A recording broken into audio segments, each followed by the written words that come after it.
Hello everyone, welcome to my channel. तो friends, आज के इस वीडियो में हम लोग अगेन 20 क्वेश्चन सॉल्व करने वाले हैं और ये क्वेश्चन हमारे पीजीटी एग्ज़ाम के लिए बहुत ही ज़्यादा इंपॉर्टेंट है। और इसके अलावा अगर आप सोशियोलॉजी से संबंधित किसी और भी एग्ज़ाम की तैयारी कर रहे हैं तो उसके लिए भी हेल्पफुल होगा। तो आप लोग जो है वीडियो को अंत तक देखिएगा और अगर आपको वीडियो पसंद आए तो वीडियो को लाइक शेयर ज़रूर करिएगा। और चैनल पर फर्स्ट टाइम आए हैं तो प्लीज़ चैनल को सब्सक्राइब कर लीजिए, क्योंकि यहाँ पर आप अगर सोशियोलॉजी संबंधित किसी भी एग्ज़ाम की तैयारी कर रहे हैं तो बहुत सारे वीडियोज़ ऑलरेडी हैं और आगे भी बहुत सारे वीडियोज़ आते रहेंगे। तो आप जो है चैनल के साथ बने रहिए, आपके लिए बहुत ज़्यादा हेल्पफुल होगा। आप जो भी वीडियोज़ हैं उनको देखेंगे तो आपको कहीं ना कहीं लाभ होगा। और जैसा कि आप सभी को पता चल ही चुका होगा अब तक कि कल जो है पीजीटी की वैकेंसी आ चुकी है और अगर आप उसकी तैयारी कर रहे हैं तो आपके लिए बहुत ही ज़्यादा अच्छा है। और अच्छे से आप तैयारी करिए और डेली प्रैक्टिस सेट लगाइए, ज़्यादा से ज़्यादा क्वेश्चन सॉल्व करिए और जो भी कॉन्सेप्ट नहीं क्लियर है कॉन्सेप्ट क्लियर रखिए और शॉर्ट नोट्स ज़रूर बनाइए, जो कि बहुत ही ज़्यादा इंपॉर्टेंट है लास्ट टाइम में रिवीजन के लिए। तो शॉर्ट नोट्स आप बनाते चलिए, जो भी क्वेश्चन आपको नए मिलते हैं उनको नोट कर सकते हैं आप। शॉर्ट नोट्स मतलब पॉइंट टू पॉइंट नोट कर सकते हैं, क्वेश्चन नोट करने की ज़रूरत नहीं है। और चैनल पे मेरे बहुत सारे वीडियोस हैं, पीजीटी सिलेबस के अकॉर्डिंग बहुत सारे वीडियोस हैं, थिंकर के वीडियोस हैं और कॉन्सेप्ट के भी वीडियोस हैं। और बाकी हमने क्वेश्चन तो बहुत सारे सॉल्व किए हैं। अगर आपने उसे अभी तक नहीं देखा है तो आप जाकर के ज़रूर एक बार पूरा प्लेलिस्ट चेक करिए। और अगर आप मेरे टेलीग्राम चैनल से जुड़ना चाहते हैं तो उसका लिंक आपको डिस्क्रिप्शन बॉक्स में मिल जाएगा, आप वहाँ से जाकर के ज्वाइन कर सकते हैं। तो चलिए आज का वीडियो हम लोग स्टार्ट करते हैं और 20 क्वेश्चन सॉल्व करते हैं। और आप कमेंट बॉक्स में ज़रूर बताइएगा कि 20 क्वेश्चन में से आपने कितने क्वेश्चन सही किए। तो चलिए देखते हैं आज का सबसे पहला क्वेश्चन।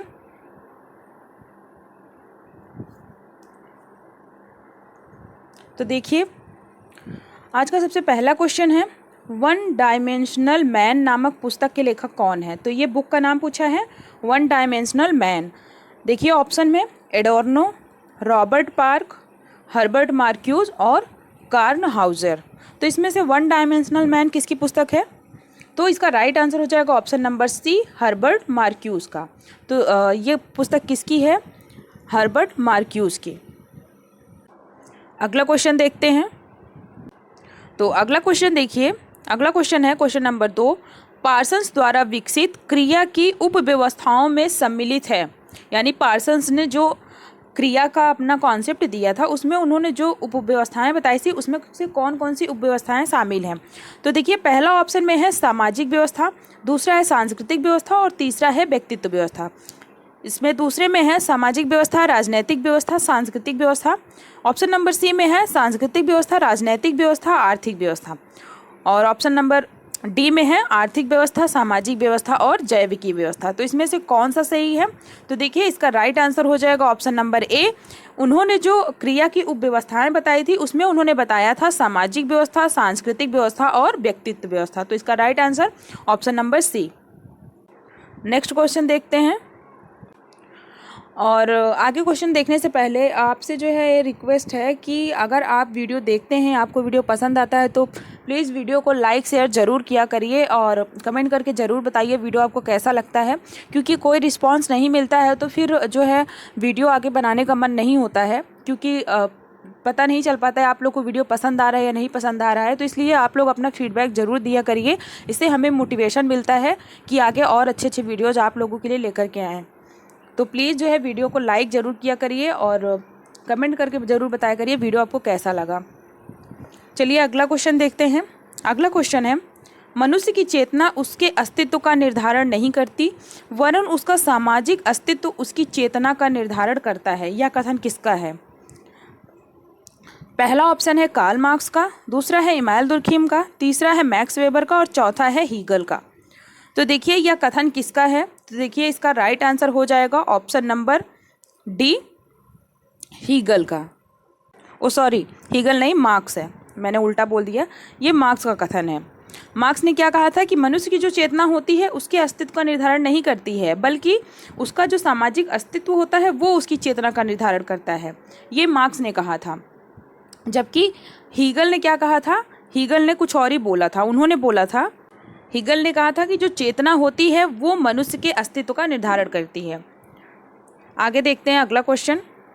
अगला क्वेश्चन है, निम्नलिखित में से किसने यह लिखा कि एक व्यक्ति के 33 प्रकार के द्वितीयक संबंधी तथा 151 प्रकार के तृतीयक संबंधी होते हैं। देखिए इसमें से बहुत सारे क्वेश्चन आप लोग को बहुत इजी लग सकते हैं, लेकिन पीजीटी का जो एग्ज़ाम होता है उसमें इसी तरीके से क्वेश्चन पूछता है। तो आप लोग बहुत ज़्यादा टफ क्वेश्चन भी मतलब मत सॉल्व करिए या फिर रटिए कि जो एग्ज़ाम में आए ही ना, क्योंकि पीजीटी का जो एक तरह से जो क्वेश्चन आता है, पिछले बार जो एग्ज़ाम जिसने भी दिया था उसको पता होगा कि इजी टू मॉडरेट आता है और 100 क्वेश्चन तक ज़्यादातर इजी ही रहता है क्वेश्चन। उसके बाद 25 क्वेश्चन में ही थोड़ा क्वेश्चन हट के आ जाता है, नहीं तो इजी क्वेश्चन ही रहता है। तो आप लोग जो है इजी क्वेश्चन को बिल्कुल इग्नोर मत करिएगा, एकदम आपको वो रटे होने चाहिए। तो देखिए किसने जो है बताया था कि 33 प्रकार के द्वितीयक संबंधी और 151 प्रकार के तृतीयक संबंधी होते हैं। तो ऑप्शन देखिए, पहला जीपी मर्डॉक, दूसरा पी मर्डॉक, तीसरा जी मर्फी और चौथा जी मिर्डाल। तो देखिए इसका राइट आंसर हो जाएगा option number A, G P Murdock. तो जीपी मर्डॉक जो हैं इनकी एक पुस्तक थी जिसका नाम था द सोशल स्ट्रक्चर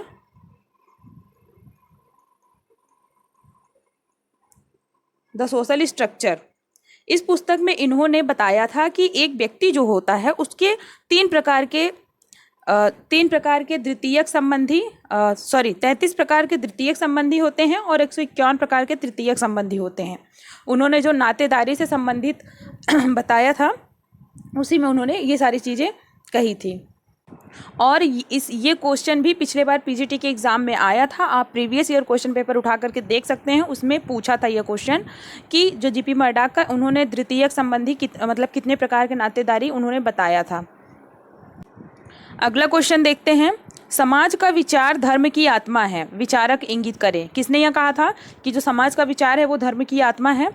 तो पहला ऑप्शन है जीएस वर्नन, दूसरा है फ्रेंच बोआस, तीसरा है इमानुएल दुर्खिम और चौथा है लियोनार्ड डब्ल्यू डूब। तो देखिए इसका राइट आंसर क्या होगा? तो इसका राइट आंसर होगा option number C, Emmanuel Durkheim. तो कहीं ना कहीं इमानुएल दुर्खिम ने सोसाइटी को बहुत ही ज़्यादा इंपॉर्टेंस दिया था और उन्होंने सोसाइटी को क्या माना था? उन्होंने सोसाइटी को धर्म की आत्मा माना था। तो यहाँ समाज जो वर्ड है, आप ये कीवर्ड भी याद रख सकते हैं कि यहाँ सोसाइटी को ज़्यादा इंपॉर्टेंस दिया जा रहा है, वहाँ पे आंसर इमानुएल दुर्खिम हो सकता है। तो इसका right answer option number C हो जाएगा। और इनकी एक पुस्तक है जो elementary forms of religious life, इसी में इन्होंने ये बात कही थी कि समाज का विचार धर्म की आत्मा है। और इसके अलावा इन्होंने ये भी कहा था कि स्वर्ग का साम्राज्य एक महिमान्वित समाज है। तो ये सारे इनके लाइन हैं, आप लोग ध्यान रखिएगा। अगला क्वेश्चन है, मेल एंड फीमेल पुस्तक के लेखक कौन है? पहला है मार्गरेट मीड, दूसरा है रूथ बेनेडिक्ट, तीसरा है राल्फ लिंटन और चौथा है एसएफ नार्डेल। मेल एंड फीमेल पुस्तक के लेखक कौन है? तो इसका राइट आंसर हो जाएगा option number A, Margaret Mead. तो ये सारे देखिए छोटे छोटे क्वेश्चन हैं जो कि बहुत ज़्यादा इंपॉर्टेंट है, डायरेक्ट पूछ लेता है। तो आप लोग जो चीज़ें ना पता हो उसको जरूर नोट डाउन करिएगा। अगला क्वेश्चन है, दी मदर्स पुस्तक किसने लिखी है? पहला है हॉबहाउस, दूसरा है रेडक्लिफ ब्राउन, तीसरा है ब्रीफाल्ट और चौथा है मेलनोमस्की। द मदर्स पुस्तक किसकी है? तो इसका राइट आंसर हो जाएगा ऑप्शन नंबर सी, ब्रीफाल्ट की। तो ब्रीफाल्ट जो हैं ये परिवार की उत्पत्ति के मातृ सत्तात्मक सिद्धांत के प्रवर्तक हैं। यानी ये इन्होंने जो परिवार की उत्पत्ति के बारे में बताया था, तो इसमें इन्होंने बताया था कि परिवार की उत्पत्ति जो हुई थी वो मातृ सत्तात्मक मतलब स्टार्टिंग में मातृ सत्तात्मक थी। ये इसके जो है प्रवर्तक माने जाते हैं। अगला क्वेश्चन देखिए, cultural frontiers of health in village India, ये पुस्तक किसकी है?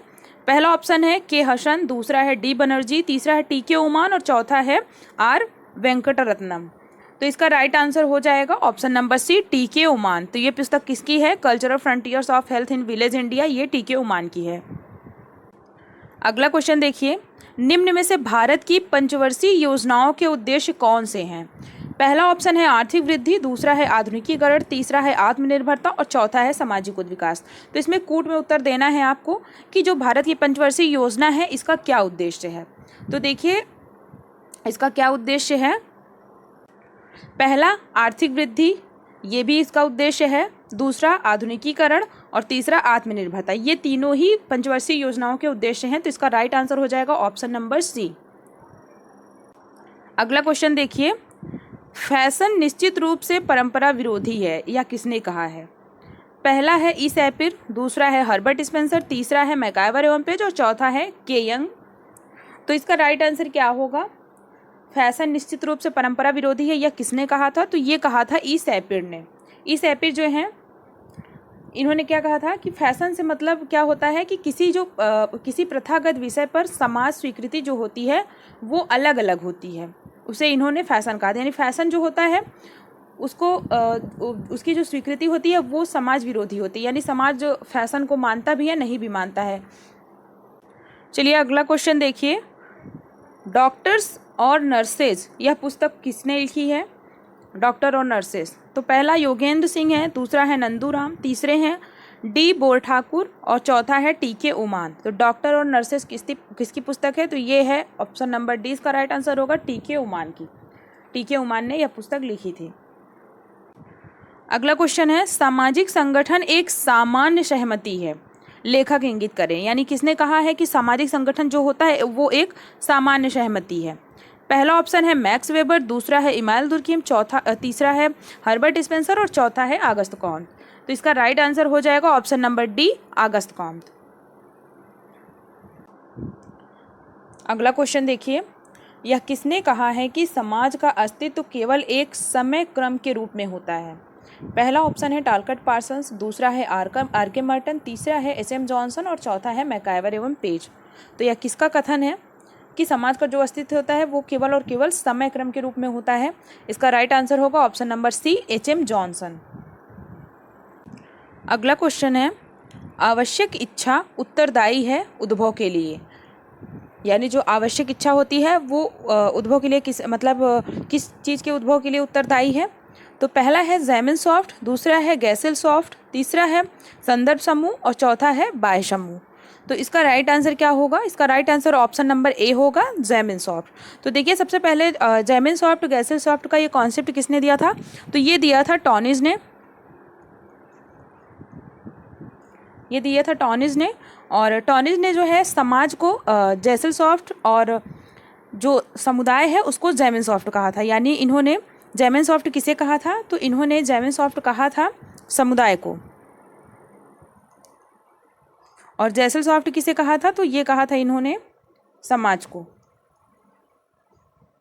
टॉनिज के अनुसार जो समुदाय होता है उसमें क्या होता है कि उसमें व्यक्तिगत इच्छा को ज़्यादा महत्व दिया जाता है, जबकि जो गैसेल सॉफ्ट होता है यानी जो समाज होता है उसमें व्यक्ति को कम महत्व दिया जाता है। वैसे भी जहाँ पे मतलब समाज को इम्पोर्टेंस दिया जाता है वहाँ पे व्यक्ति क्या होता है? द्वितीयक होता है, उसको कम महत्व दिया जाता है। तो इसका राइट आंसर हो जाएगा ऑप्शन नंबर ए। यानी जो आवश्यक इच्छा होती है वो किस में होता है? वो समुदायात्मक में होता है, यानी गैसेल सॉफ्ट में होता है। इसमें क्या होता है? गैसेल सॉफ्ट में आवश्यक या प्राकृतिक इच्छा जो होती है, व्यक्तिगत इच्छा, ये सारी चीज़ें इसमें आ जाती हैं ज़ैमिन सॉफ्ट में। अगला क्वेश्चन देखिए, अभिजात्य वर्ग के परिभ्रमण सिद्धांत में निम्नलिखित में से किन शब्दों का प्रयोग हुआ है? पहला है रेंटियर, दूसरा है सट्टेबाज, तीसरा है पूंजीपति और चौथा है श्रमिक। तो सबसे पहले देखिए जो अभिजात्य वर्ग परिभ्रमण का सिद्धांत है ये किसने दिया था? तो ये दिया था पेरेटो ने। और पेरेटो किससे संबंधित हैं? तो ये जो सामाजिक परिवर्तन का चक्रीय सिद्धांत है उससे संबंधित हैं। ये चक्रीय सिद्धांत से संबंधित हैं सामाजिक परिवर्तन के। तो इसका जवाब आपको कूट में देना है। तो देखिए पहला रेंटियर ये उन्होंने दिया था शब्द, दूसरा सट्टेबाज और तीसरा पूंजीपति। ये तीनों वर्ड इनके हैं, पेरेटो के हैं। तो इसका राइट आंसर हो जाएगा ऑप्शन नंबर सी, यानी 1, 2 और 3। देखिए ये सारे कॉन्सेप्ट अगर आपको बहुत डिटेल में समझना है तो आप कमेंट बॉक्स में ज़रूर बताइएगा। अगर जिस भी टॉपिक पे आपको जो है अलग से वीडियो चाहिए तो आप कमेंट बॉक्स में बताइएगा। आप जो है आपको कोशिश किया जाएगा कि उस टॉपिक पे वीडियो बना करके दिया जा सके, क्योंकि क्वेश्चन में बहुत ज़्यादा हम टाइम लगाएंगे तो वीडियो बहुत लंबा हो जाएगा। और ये सारे ऐसे क्वेश्चन हैं कि लगभग सभी को पता होंगे, लेकिन थोड़ा आप अगर अच्छे से डेली प्रैक्टिस करेंगे तो बाद में आप कोई भी चीज़ें भूलेंगे नहीं। अगला क्वेश्चन देखिए, निम्नलिखित में से कौन से कथन सरल समाजों की आर्थिक व्यवस्था के संबंध में सही है? सरल समाज यानी जो आदिम समाज होता है तो उसमें कौन से मतलब सही हैं आर्थिक व्यवस्था के संबंध में? कौन से कथन? तो देखिए, पहला है लोग पूर्ण रूप से प्रकृति की दया पर निर्भर करते हैं। दूसरा है लोग नियमित बाजारों से लाभान्वित होते हैं। तीसरा है सरल समाजों में कार्यों का विशेषीकरण पाया जाता है। और चौथा है लोगों में आने वाले कल के विषय में कोई विचार नहीं होता है। तो इसका जो है आपको कूट में आंसर देना है। तो सरल समाज आपको पता ही होगा, तो सरल समाजों की क्या क्या विशेषता होती है। तो देखिए, सबसे पहले तो लोग पूर्ण रूप से प्रकृति की दया पर निर्भर होते हैं, ये कथन सही है। और इसके बाद लोग नियमित बाजारों से लाभान्वित होते हैं, ये सरल समाज की विशेषता नहीं है। फिर सरल समाजों में कार्यों का विशेषीकरण, ये भी गलत है, विशेषीकरण नहीं पाया जाता है। विशेषीकरण औद्योगिक समाज की विशेषता है। लोगों में आने वाले कल के विषय में कोई विचार नहीं होता है, ये कथन भी सही है। तो इसका राइट आंसर क्या हो जाएगा? इसका राइट आंसर हो जाएगा ऑप्शन नंबर सी, 1 और 4। सरल समाज और औद्योगिक समाज के बारे में दुर्खीम ने बताया था। उन्होंने सरल समाजों की विशेषता बताई थी, औद्योगिक समाजों की विशेषता भी, और ये भी बताया था कि सरल समाजों में किस तरह का कानून पाया जाता है, औद्योगिक समाजों में किस तरह का कानून पाया जाता है, किस तरीके का एकता उनमें पाया जाता है। तो ये सारी चीज़ें उन्होंने अपने कॉन्सेप्ट में बताया है। अगला क्वेश्चन देखिए, नकारात्मक रूप से प्रस्तुत रूढ़ियों को क्या कहा जाता है? यानी नकारात्मक रूप से मतलब कि जो चीज़ें लोगों को मना की जाती हैं कि आप जो है ये चीज़ें नहीं कर सकते, बिल्कुल भी नहीं कर सकते। तो पहला है आधुनिक, दूसरा है अनुशस्ती, तीसरा है टैबू और चौथा है माना। तो नकारात्मक रूप से जो रूढ़ियाँ होती हैं उनको क्या कहा जाता है? तो ऐसी रूढ़ियों को कहा जाता है टैबू। ऑप्शन नंबर सी इसका राइट आंसर होगा। टैबू में क्या होता है कि इसमें जो है निषेध होता है, यानी कुछ चीज़ें मना होती हैं कि आप ये चीज़ें नहीं कर सकते हैं, इसमें चीज़ें निषेध होती हैं। अनुशस्ती क्या होती है? अनुशस्ती में होता है, यानी अनुशस्ती में दंड और पुरस्कार दोनों होता है। अगला क्वेश्चन देखिए, मैलिनोवस्की ने गैर आर्थिक कारकों की भूमिकाओं को निम्नलिखित में से किन आर्थिक क्रियाओं में पाया? पहला है उत्पादन, दूसरा है उपभोग, तीसरा है वितरण और चौथा है विनिमय। तो मैलिनोवस्की ने गैर आर्थिक क्रियाओं की भूमिकाओं को किन आर्थिक क्रियाओं में पाया? तो इसका आपको कूट में जवाब देना है। तो देखिए, पहला जो है उत्पादन और दूसरा जो है उपभोग, ये नहीं है, वितरण ये भी नहीं है, चौथा विनिमय। तो उन्होंने उन उत्पादन और विनिमय को पाया, तो इसलिए इसका राइट आंसर हो जाएगा ऑप्शन नंबर डी। तो मैलिनोवस्की जो है, मैलिनोवस्की ने खुला उपहार विनिमय प्रणाली की चर्चा इन्होंने की थी। और इन्होंने कहाँ पे ये चर्चा की थी? तो जो इन्होंने ट्रोबियान द्वीप वासियों का अध्ययन किया था उसी में इन्होंने इसकी चर्चा की थी।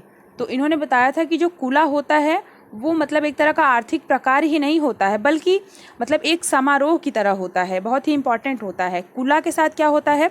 आर्थिक, सामाजिक, राजनीतिक, सांस्कृतिक, ये सारी शक्तियाँ जो हैं जुड़ी हुई होती हैं। और कुला में जो है प्रत्येक व्यक्ति जो होता है वो कुछ संघ के आभूषण होते हैं, उनका लेन देन करता है, यानी उनको साझा करता है, उनका विनिमय करता है।